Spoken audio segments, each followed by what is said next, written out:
하나님 아버지 감사합니다. 이 시간에 저희를 찾아오셔서 주의 말씀 듣게 하시고 주의 말씀으로 변화되며 새로운 힘을 얻어서 그리스도를 위해 사는데 부족하지 않도록 이 시간 저희를 입혀 주시고 먹여 주옵소서. 예수 그리스도의 이름으로 기도합니다. 아멘. 자, 사무엘상 시리즈의 세 번째 시간이 되었습니다. 4장과 5장, 6장 그리고 7장 첫 두 절까지 매우 긴 본문입니다만 아마 세워주기 그룹을 통해서 이 말씀을 살펴보신 분들께서는 여기 얼마나 흥미진진한 이런 사건들이 담겨 있는지 이미 알고 계실 것입니다. 오늘 아침에는 본문에 등장하는 이 네 가지 질문들을 중심으로 설교를 풀어가 보려고 합니다. 첫 번째 질문은 이 4장 3절 말씀에 등장하는 여호와께서 어찌하여 우리에게 오늘 블레셋 사람들 앞에 패하게 하셨는고 하는 이 질문입니다. 여호와께서 어찌하여 우리에게 오늘 블레셋 사람들 앞에서 패하게 하셨는고. 이 가나안 땅에 원래 정착해 살고 있던 블레셋이라는 그 민족이 있었는데 사사기의 말씀을 보면 이들이 얼마나 이스라엘 백성들에게 가시 같은 존재였는지 우리가 알 수 있습니다. 4장 1절과 2절에 블레셋이 또다시 이스라엘과 전쟁을 벌였고 이스라엘은 이 전쟁에서 무려 4,000명의 군사를 잃는 대패를 당하였다, 이렇게 이제 되어 있습니다. 근데 바로 이때에 이 패배한 후에 이스라엘 장로들이 이제 이렇게 질문한 것입니다. 여호와께서 어찌하여 우리에게 오늘 블레셋 사람들 앞에서 패하게 하셨는고. 근데 여러분, 이스라엘 백성이 블레셋과의 전쟁에서 패한 것이 이번이 처음이 아니라는 사실을 우리가 주목할 필요가 있습니다. 사사기 내내 하나님께서 이스라엘 백성들이 하나님과의 이 신의를 저버리고 또 믿음을 헌신짝처럼 가볍게 여길 때마다 블레셋을 포함한 이 주변 다른 여러 민족들을 하나님의 이 경고의 도구로 사용하지 않으셨습니까? 화면에 제가 사사기서에 있는 말씀을 좀 올려드리겠는데 10장 6절 말씀이 이제 그 한 가지 이해가 되겠습니다. 이스라엘 자손이 다시 여호와의 목전에 악을 행하여 바알들과 아스타롯과 아람의 신들과 시돈과 모압의 신들과 암몬 자손의 신들과 블레셋 사람들의 신을 섬기고 여호와를 버리고 그를 섬기지 아니하므로 여호와께서 이스라엘에게 진노하사 블레셋 사람들의 손과 암몬 자손의 손에 그를 파심해 그 해에 그들이 요단강 쪽 길르앗에 있는 아모리 족속의 땅에 있는 모든 이스라엘 자손을 쳤으며 18해 동안 억압하였더라. 여기 주목할 것은 이런 것이 벌어졌을 때마다 이스라엘은 즉각 이런 그 불행이 그들이 하나님을 버리고 이방 신들을 섬겼기 때문에 벌어진 일이라는 점을 재빨리 시인하고 하나님께 회개하여 도움을 구했다는 것입니다. 이 사사기서에 있는 그 패턴이 계속 들리지 않습니까? 그런데 사무엘상에 넘어오면서 이 패턴이 이제 끊어지고 전혀 다른 방향으로 이 말씀이 이제 전개되는 것을 볼 수 있습니다. 여호와께서 어찌하여 우리에게 오늘 블레셋 사람들 앞에 패하게 하셨는고. 이 질문 속에는 일종의 이 영적 무지함 또는 그들의 교만함이 담겨 있던 것이 분명합니다. 여러분, 이 사사기서 마지막 절에 보시는 바와 같이 이 당시에 이스라엘에 이제 왕이 없었기 때문에 모든 사람들이 각기 다 자기 생각에 옳은 대로 옳다고 여기는 대로 살고 있었다, 이렇게 되어 있고요. 또 이런 영적 무질서가 제사장 엘리의 무기력함과 그의 두 아들 홈니와 비느하스의 이 비리를 통해서 이스라엘에 고스란히 드러나고 있었던 것입니다. 지난주 본문인 2장 1절 말씀 기억나시는지 모르겠는데 이런 영적 방황의 상태가 어떤 그 결과를 불러왔습니까? 하나님의 말씀의 가뭄 현상으로 이어지는 이 최악의 상황으로 치닫고 있었던 이런 상황이었는데도 불구하고 그런 상황에서 백성을 이끌고 가르치고 보살펴야 할 장로들이 이 상황을 잘 판단하고 그들의 이 영적 고갈 상태를 하나님 앞에 회개하는 일에 앞장서서 나가야 할 이 장로들이 하나님 앞에서 회개하기보다는 왜 하나님이 우리에게 이렇게 하시는지 모르겠다고 반문하는 이 상황이 매우 안타깝고 유감스러운 일이 아닐 수 없는 것입니다. 교회에 어떤 분들이 이 장로의 역할을 맡고 있는가, 얼마만큼 영적으로 깨어있는 분들이 하나님의 백성들을 인도하는 그 역할을 맡고 있는가, 이거 돌아보게 되었을 때 그들이 가지고 있는 이 영적 그 책임, 이것이 교회 전체에 미치는 이 영향력은 정말 절대적이라고 얘기하지 않을 수 없습니다. 그렇지 않습니까? 그런데 이 하나님의 선택받은 백성들 중에 특별히 선택을 받았던 이 장로들이 자신들이 처해 있는 상황에 대해서 전혀 분별하지 못하고 이런 질문을 던진다는 것이 어처구니 없습니다만, 이 어처구니 없는 질문도 이 상황을 해결하겠다고 그들이 구하는 그 해결책, 3절 후를 보십시오. 여호와의 언약궤를 실로에서 우리에게 가져다가 우리 중에 있게 하여 그것으로 우리를 우리 원수 손에서 구원하게 하자 했던 이 해결책, 이것에 비하면 아무것도 아니었습니다. 여러분이 하나님의 언약궤는 여러분도 잘 아시다시피 하나님께서 모세를 통해서 이스라엘에게 주신 이 금으로 덮여 있는 그 나무 상자였는데, 그 속에 뭐가 들어 있었습니까? 하나님께서 손수 새기신 이 십계명이 기록된 이 돌판을 담아두지 않았습니까? 여기 이제 이 언약궤라는 이 표현이 이제 굉장히 중요한 것인데요. 하나님께서 이스라엘과 맺으신 그 약속, 즉 이 돌판에 새겨져 있는 이 명령을 그들이 경외하는 마음으로 믿고 의지하며 준행하면 내가 그들의 하나님이 되고 그들이 내 백성이 될 것이라고 약속하셨던 그 약속의 상징이었던 것입니다.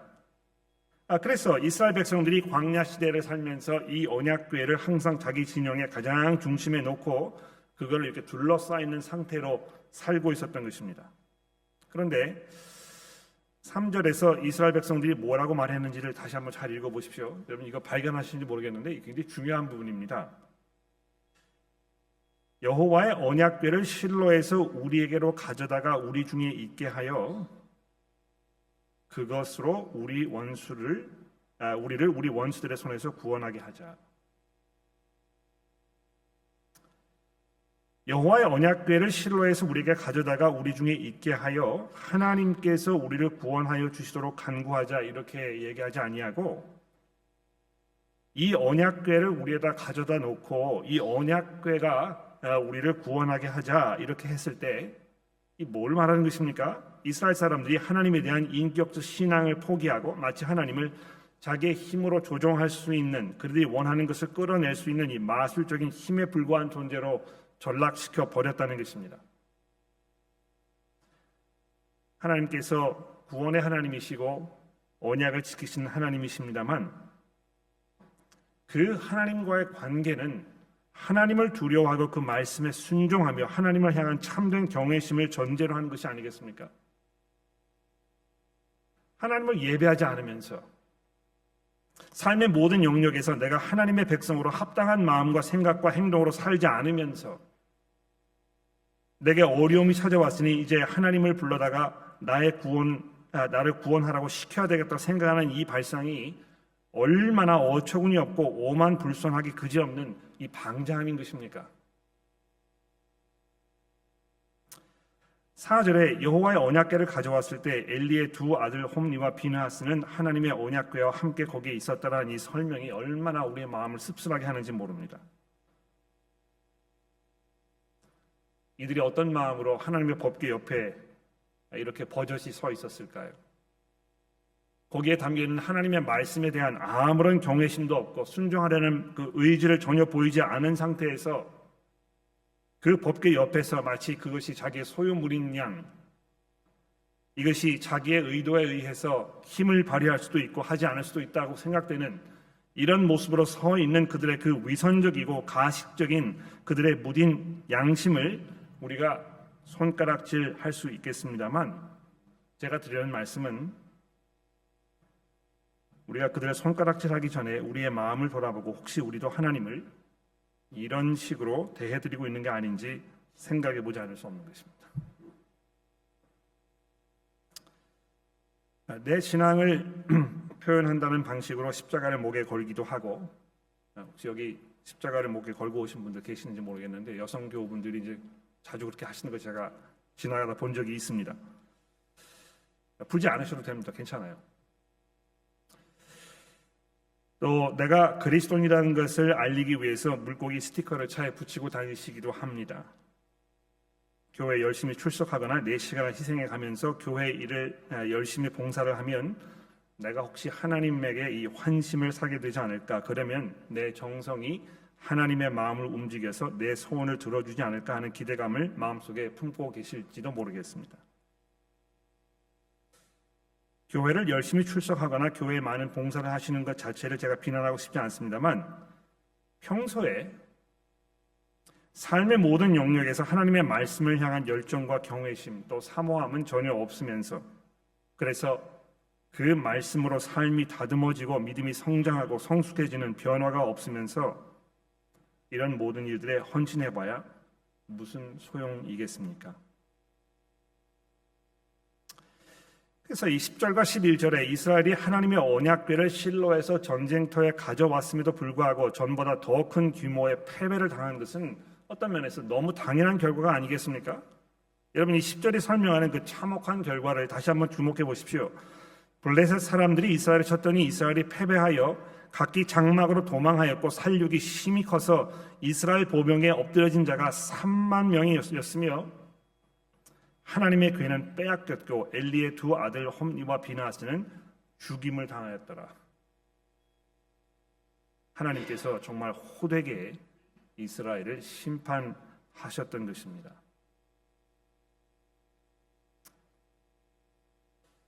자, 두 번째 중요한 질문은, 이게 이제 개역개정 번역에는 잘 표현되어 있지 않습니다만 21절에 등장하는 엘리의 손자 이가봇이라는 이 아가의 이름 속에 담겨 있습니다. 19절부터 다시 한번 제가 읽어보겠습니다. 19절을 보십시오. 그의 며느리인 비느하스의 아내가 임신하여 세산할 때가 가까웠더니 하나님의 궤를 빼앗긴 것과 그의 시아버지와 남편이 죽은 소식을 듣고 갑자기 아파서 몸을 구부려 해산하고 죽어갈 때에 곁에 있던 여인들이 그에게 이르되 두려워하지 말라, 내가 아들을 낳았다 하되 그가 대답하지 아니하며 관심도 아니하고 이르기를 영광이 이스라엘에서 떠났다 하고 아이 이름을 이가봇이라 하였으니 하나님의 궤가 빼앗겼고 그의 시아버지와 남편이 죽었기 때문이며 또 이르기를 하나님의 궤를 빼앗겼으므로 영광이 이스라엘에서 떠났다 하였더라.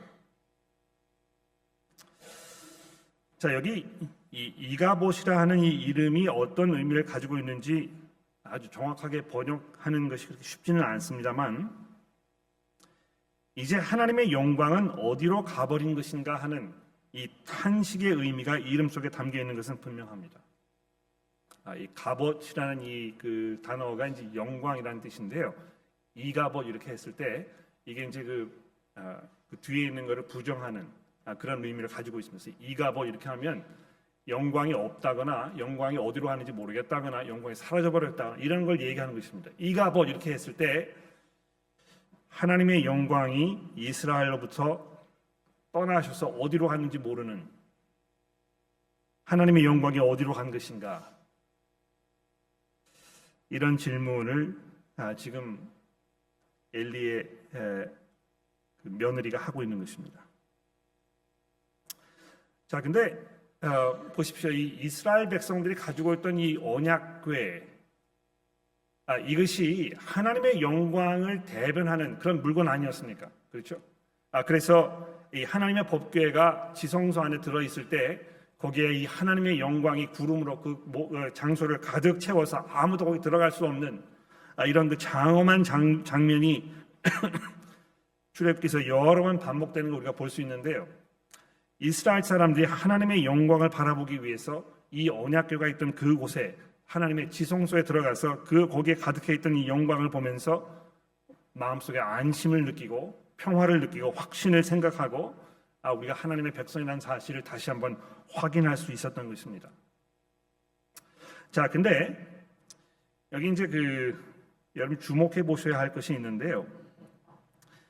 4장 18절 말씀을 주목해 보십시오. 여기 보시면 하나님의 법궤를 말할 때에 엘리가 자기 의자에서 뒤로 넘어져 문 곁에서 목이 부러져 죽었으니 나이가 많고 비대한 까닭이라 그가 이스라엘의 사사가 된 지 40년이었더라 하는 다소 모르겠습니다. 여러분은 어떻게 이 구절을 처음에 읽으셨을 때 느꼈을지 모르겠습니다만 이 구절을 제가 처음 읽었을 때 참 이상하다. 왜 여기에서 엘리가 비대한 사람이라고 굳이요 이렇게 얘기했어야 됐을까? 그런 질문을 품게 되었습니다. 아닌 게 아니라 이갑옷 이렇게 제가 했을 때 아까 설명드리지 않았습니까? 이 갑옷이라는 말이 영광이라는 말입니다. 그런데 비대한 이 엘리가 몸이 뚱뚱해서 체중이 많이 나갔다 하는 이 비대한이라고 번역되어 있는 이 단어가 카벗이라는 단어입니다. 그러니까 이 소리로 따지자면 영광이라는 단어와 매우 흡사한 단어라는 것입니다. 이해가 되십니까? 하나님의 영광이 이 하나님의 법궤를 통해서 이스라엘 사람들에게 드러나고 있었는데요. 엘리가 대제사장이었기 때문에 그 앞에서 하나님의 영광이 이 그 법궤 앞을 통해서 드러나는 하나님의 영광을 사람들 앞에 드러내는 이런 아주 중요한 역할을 맡고 있던 이런 사람이었다는 것입니다. 어떤 면에서는 하나님의 영광이 이 하나님의 법궤뿐만이 아니고 그 법궤를 지키고 인도하면서 그것을 통해서 하나님의 백성들을 가르치고 인도해야 할 책임이 있었던 이 제사장 엘리에게도 있었다는 것입니다. 그런데 이 사람이 하나님의 그러한 놀라운 책임을 맡고 있는 사람이었음에도 불구하고 자기가 맡았던 그 역할을 제대로 감당하지 못하면서 그 아들이 엉망진창으로 삶을 살게 되고 이들도 이 엘리 제사장 역시 하나님의 제사장으로서의 역할을 잘 감당하지 못하면서 그에게 주어졌던 이 하나님의 영광이 땅에 떨어져 버리는, 그가 이 목숨을 잇는, 아주 비참하게 넘어져서 뒤로 넘어져서 목이 부러져서 노후에 아주 비참한 삶을 마감하는 이런 장면이 보여지고 있는 것입니다. 하나님께서 그 백성과 함께 하시겠다고 약속하셨지만 그 백성들이 하나님과의 신의를 지키지 않았을 때, 하나님을 두려워하지 아니하고 하나님을 공경하지 아니하며 하나님을 참으로 예배하지 않으면서 계속해서 일관된 모습으로 불순종의 길을 걸어가고 있었을 때 하나님께서 그 영광을 그들로부터 걷어 가시는 이 장면이 우리의 마음을 겸허하게 하는 것입니다. 먼 훗날 에스겔 선지자가 환상을 보면서 하나님의 영광이 예루살렘 성전으로부터 들려 올려져서 온 곳으로 떠나는, 그래서 하나님의 백성들이 정말 황당무계한 이런 것을 바라보는 장면을 에스겔 선지자가 우리에게 설명해 주고 있습니다. 하나님께서 내가 영원히 너희와 함께 거할 것이며 내가 너의 하나님이 될 것이고 너희가 내 백성이 될 것이라고 분명히 약속하셨지만 그 약속에는 아주 중요한 그 전제 조건이 있었던 것입니다.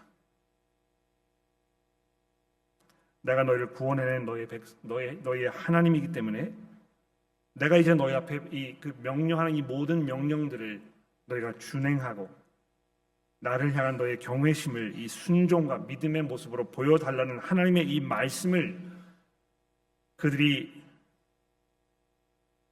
헌신짝처럼 버렸을 때 하나님께서도 역시 그 계약을 파기시키시는 것입니다. 두 번째 질문이 되겠고요. 이 세 번째 질문은 6장으로 넘어가시게 되면 6장 2절에 이제 등장을 하게 되는데 5장에 이제 보시면 5장에 어떤 일이 벌어졌습니까? 이 블레셋 사람들이 하나님의 법궤를 빼앗아 가지고 자기 살던 곳에 가지고 오지 않았습니까? 여기 이제 막말로 뺑뺑이 돌리기를 한다 이제 그런 말이 있지 않습니까? 이 블레셋 사람들이 하나님의 법궤를 한 도시에서 다른 도시로 옮기는 이런 일을 3번이나 반복하는 장면이 5장에 설명이 되고 있는데 왜 그렇게 한 것입니까? 시간이 좀 지나긴 합니다만 제가 5장의 말씀을 한번 읽어보도록 할게요. 5장 1절입니다. 블레셋 사람들이 하나님의 궤를 빼앗아 가지고 에벤에서로부터 아스돗에 이르렀다. 블레셋 사람들이 하나님의 궤를 가지고 다곤 신전에 들어가서 다곤 곁에 두었더니 아스돗 사람들이 이튿날 일찍 일어나 본즉 다곤이 여호와의 궤 앞에 엎드려져 그 얼굴이 땅에 닿았는지라. 그들이 다곤을 다시 일으켜 자리에 세웠더니 그 그 이튿날 아침에 이들이 일찍 일어나 본즉 다곤이 여호와의 궤 앞에 또다시 엎드려져 얼굴이 땅에 닿았고 그 머리와 두 손목은 끊어져 문지방에 있고 다곤의 몸뚱이만 남아 있었더라. 얼마나 이것이 섬뜩하고 어처구니 없는 상황이었겠습니까? 자기들이 섬기는 이 신, 그것을 우상화해 놓은 이것이 여호와의 이 법궤 앞에 무릎을 꿇고 머리가 떨어져 나가서 넘어져 있는 이 장면을 보았을 때 그들이 당황하지 않을 수 없을 것입니다. 그래서 5절 말씀해 보십시오. 그러므로 다곤의 제사장들이나 다곤의 신전에 들어가는 자는 오늘날까지 아스돗에 있는 다곤의 문지방을 밟지 아니하더라. 여호와의 손이 아스돗 사람들에게 엄중하기 더하사 독한 종기와 재앙으로 아스돗과 그 지역을 쳐서 망하게 하니 아스돗 사람들이 이를 보고 이르되 이스라엘의 신의 궤를 우리와 함께 있지 못하게 할지라 그의 손이 우리와 우리 신 다곤을 친다 하고 이에 사람을 보내어 블레셋 사람들의 모든 방백을 모으고 이르되 우리가 이스라엘의 신의 궤를 어찌하리야?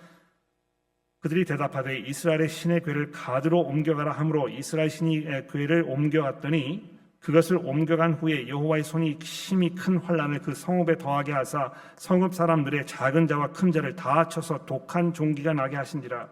이에 그들이 하나님의 궤를 에그론으로 보내니라. 하나님의 궤가 에그론에 이른즉 에그론 사람들이 부르짖어 이르되 이들이 이스라엘의 신의 궤를 우리에게로 가져와 우리와 모든 백성을 죽이려 한다 하고 이에 사람을 보내어 블레셋 모든 백성을 모으고 이스라엘의 신의 궤를 보내어 그곳에 있던 곳으로 돌아가게 하고 우리와 우리 백성이 죽임을 당함을 명하게 하자 하니 이는 온 백성이 큰 사망의 혼란을 당함이니라. 거기에서 여호와 하나님의 손이 엄중하심으로 죽지 아니한 사람들은 독한 종기로 치심을 당해 성읍의 부르짖음이 하늘에 사무쳤더라.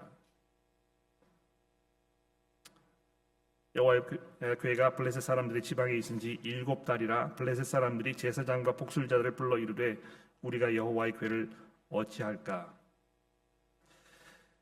근데 이 성경을 읽으실 때 제가 이제 여러 번 말씀드립니다만 그냥 이렇게 쭉 읽어 내려가지 마시고요. 속도를 많이 줄이셔가지고 여기에 등장하는 어떤 그 표현들, 단어들 이런 거를 주의 깊게 살펴보실 필요가 있습니다. 제가 이 중요한 한 가지를 보여드릴게요. 여기에 보면 특히 이제 그 7절의 예를 좀 보십시오. 5장 7절에 보면 아스돗 사람들이 이를 보고 이르되 이스라엘 신의 궤를 우리와 함께 있지 못하게 할지라 이렇게 되어 있습니다. 그러니까 이 블레셋 사람들은 이 하나님의 언약궤를 이야기할 때 이스라엘 사람들이 고백하는 것처럼 여호와 하나님의 언약의 궤라 이렇게 얘기하지 아니하고 이스라엘 신의 궤 이렇게 다소 이 가치를 격하시키는 이런 표현을 계속 사용하고 있습니다.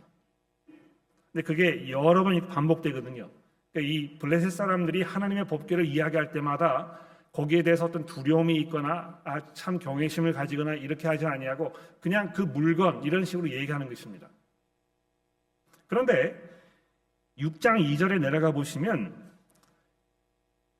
블레셋 사람들이 제사장들과 복술자들을 불러 이르되 우리가 여호와의 궤를 어떻게 할까 이제 이렇게 부르고 있는 것입니다. 여기 여호와라는 것은 하나님의 그 개인적인 이름 아닙니까? 이 7개월 동안 블레셋 사람들이 혹독한 대가를 치르면서 마음속에 하나님에 대한 어떤 그 새로운 이해 또는 하나님에 대한 약간의 그 두려움, 경외심 이런 것이 생긴 것처럼 여기에 지금 표현이 되고 있습니다.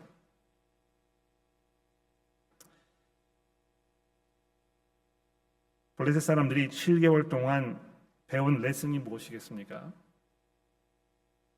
이스라엘의 하나님께서 그저 한 지방의 어떤 한 민족을 다스리는 지역 신이 아니라는, 오히려 이 순간 이들이 무엇을 기억해낸 것이냐 하면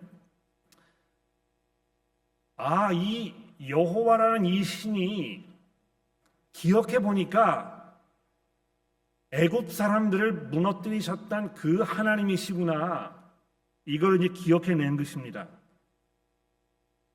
그래서 이 본문 말씀 맨 마지막 내려가서 보시면 그 사실을 얘기하고 있지 않습니까? 6장 9절 말씀해 보십시오. 만일 보고 있다가 괴가 본 지역에 올라가면 베스메스로 가면 이 큰 재앙은 우리에게 내린 것이요 그렇지 아니하면 우리를 친 것이 그의 손이 죄송합니다. 거기가 아니고요.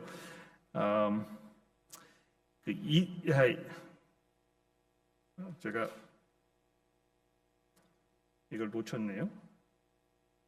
이 본문 말씀 나중에 찾아보시게 되면 이스라엘 백성들 죄송합니다. 이 테크놀로지를 쓰는 게 이제 좋기는 한데 종종 테크놀로지가 제 생각대로 잘 안 될 때가 있습니다. 본문 말씀 나중에 잘 살펴보시면 블레셋 사람들이 하나님께서 이스라엘 사람들을 애굽의 손에서 구원해 내셨다는 사실을 언급하는 부분이 오늘 본문 말씀에 기록이 되어 있는데 나중에 찾아보시면 되겠습니다. 어떻게 하나님을 우리가 대해드릴 것인가? 지금까지 우리가 섬겼던 이 다곤이라는 이 신은 그냥 신들을 잘 모셔다 두고 먼지 쌓이지 않게 잘 닦아주고 그저 거기 앞에 우리 나름대로 예배 드리는 방식으로 섬기면 우리에게 아무런 일이 일어나지 않는 그런 보잘것없는 존재였지만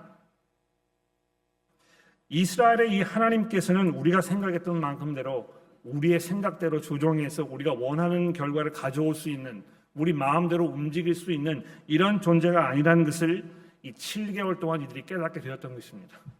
더 이상 이제 우리가 감당할 수가 없겠다. 여기에 있다가는 우리가 다 멸망해 버리겠다. 이렇게 해서 이것을 이스라엘 사람들에게로 돌려보내야 되겠다고 마음을 먹었던 것입니다.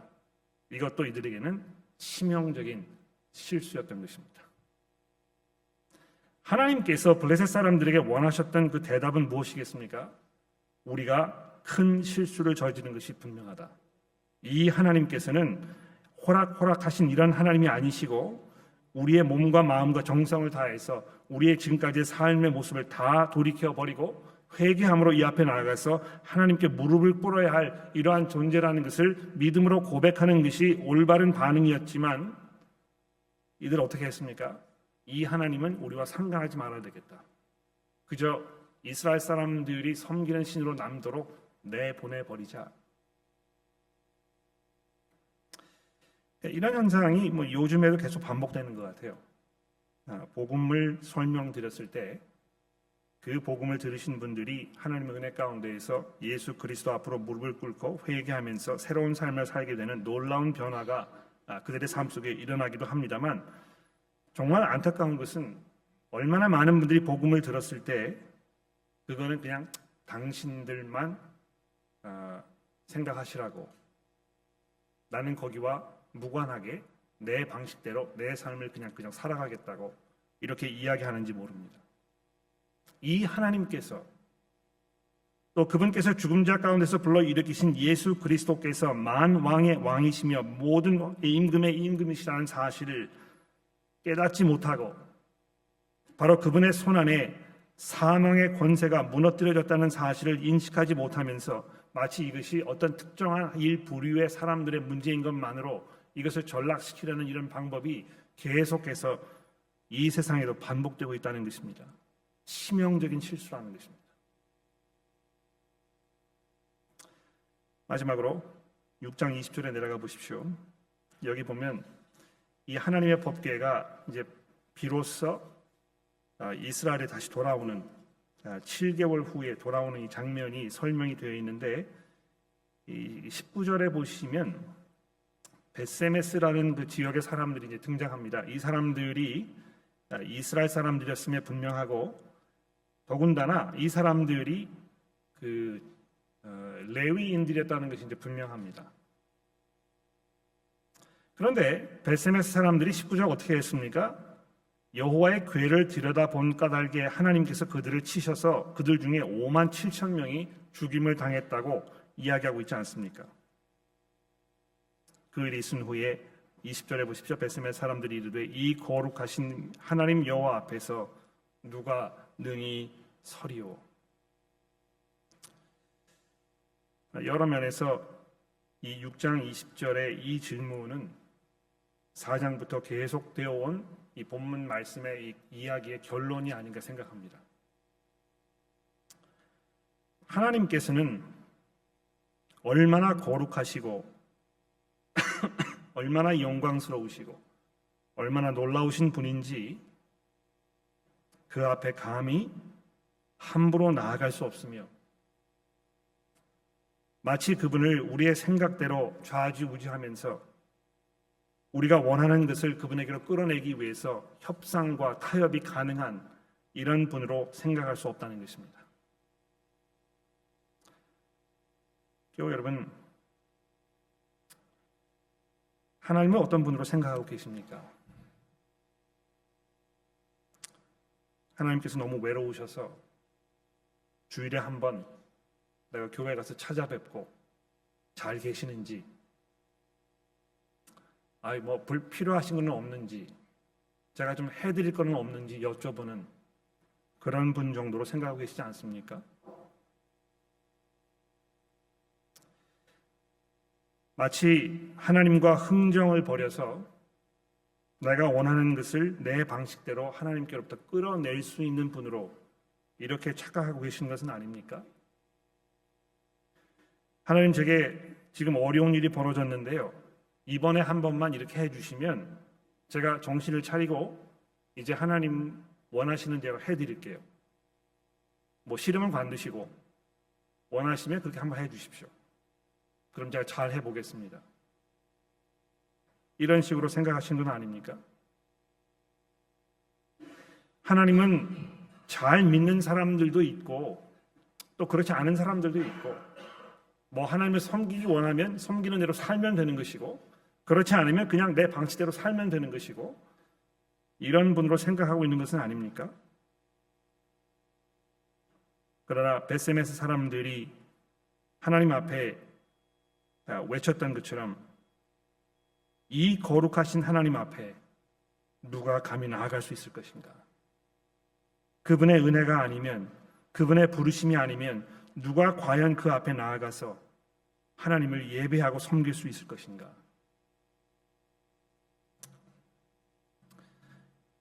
마지막으로 이 본문 말씀이 우리에게 이야기하는 또 한 가지 중요한 사실은, 하나님과 이 올바른 인격적인 관계가, 즉 하나님에 대한 이 참 믿음은 혈통의 문제가 아니라는 것을 본문이 아주 분명하게 우리에게 말씀해주고 있습니다. 이스라엘 백성들이 하나님의 법궤를 가지고 있었지만 이것이 무용지물이었습니다. 이스라엘 백성들이 레위 사람들이었는데도 불구하고 하나님을 경외하지 아니하면서 이 법궤를 들여다보았을 때 그들에게도 엄청난 하나님의 재앙이 임했던 것입니다. 하나님의 재앙은 이 사람이 어떤 혈통에서 태어난 사람인가 여기에 좌지우지지 않는다는 사실을 아주 분명히 본문 말씀이 얘기하고 있지 않습니까? 엘리라는 대제사장뿐만이 아니고 그의 두 아들도 하나님의 말씀 앞에 엄정한 심판을 면할 수가 없었다는 사실을 기억해 보십시오. 기억나십니까? 이 본문, 제가 이제 요한복음의 말씀을 화면에 좀 올려드릴 텐데요. 요한복음 1장 9절 말씀에 보면 이렇게 돼 있죠. 참 빛 곧 세상에 와서 사람에게 비추는 빛이 있었으니 그가 세상에 계셨으며 세상은 그로 말미암아 지은 바 되었으되 세상이 그를 알지 못하였고 자기 땅에 오매 자기 백성이 영접하지 아니하였으나 영접하는 자 곧 그 이름을 믿는 자들에게는 하나님의 자녀가 되는 권세를 주셨으니 이는 혈통으로나 육종으로나 사람의 뜻으로 나지 아니하고 오직 하나님께로부터 난 자들이니라. 그렇습니다. 사무엘상에 있는 이 말씀이 계속해서 우리에게, 이건 뭐 사무엘상뿐만이 아니고요, 이 성경 전체가, 구약 성경이 특별히 이 사실을 우리에게 계속해서 강조하고 있는데, 내 부모가 어떤 믿음을 가졌는가, 이것이 기본적으로 그 후세 사람들의 믿음을 판단하는 절대적인 가치 기준이 되지 않는다는 사실을 우리가 기억해 볼 필요가 있습니다. 물론 이 집안에 이어지는 이 믿음의 유산이라는 것이 있습니다. 이걸 이제 가볍게 여길 수가 없는데요. 여러분이 기독교 가정에서 태어나서 어렸을 때부터 하나님의 말씀을 꾸준히 듣고 그 안에서 삶의 방식을 보고 배우면서 하나님을 믿고 사는 것이 이런 것을 말하는 것이며 이것이 얼마나 복된 일이고 이것이 우리의 삶을 얼마나 풍요하게 할 수 있는 것인가를 차곡차곡 배워나가는 일이 얼마나 복된 일인지 모릅니다. 굉장히 중요한 믿음의 유산이 그런 그 가문의 전통에 분명히 있고 거기에서 자라나신 분들에게 특별한 은혜가 분명히 있을 것입니다. 그러나 그것이 그 사람을 궁극적으로 구원에 이르게 하지 않는다는 사실을 우리가 분명히 다시 한번 확인해 보게 됩니다. 이것이 사람의 이 혈통이나 육정이나 사람의 뜻으로 나지 아니하고 오직 하나님께로부터 난 사람들이라는 사실을 오늘 본문 말씀이 우리에게 분명히 가르쳐주고 있다는 것입니다. 우리가 이제 흔히 이 모태신앙이라고 이야기 많이 하는데 모태신앙이라는 것이 아까 말씀드린 이 믿음의 유산의 면에서 중요한 의미가 있고 가치가 분명히 있는 일입니다만 내 부모가 믿음을 가지고 있다고 해서 그것이 자동적으로 나를 구원에 이르게 하지 않는다는 사실을 우리가 분명히 이해했으면 좋겠습니다. 교회에 처음 오신 분들에게 교회를 오래 다니셨냐고 여쭤보면 약간 그 개면적인 웃음을 띠시면서 모태신앙입니다 이렇게 말씀하시는 경우가 종종 있는데요. 모태신앙이라고 이야기하는 것이 그분의 현재 신앙생활이 어떤 상태에 있는지에 대해서 아무것도 얘기해 주지 않습니다. 그렇지 않습니까?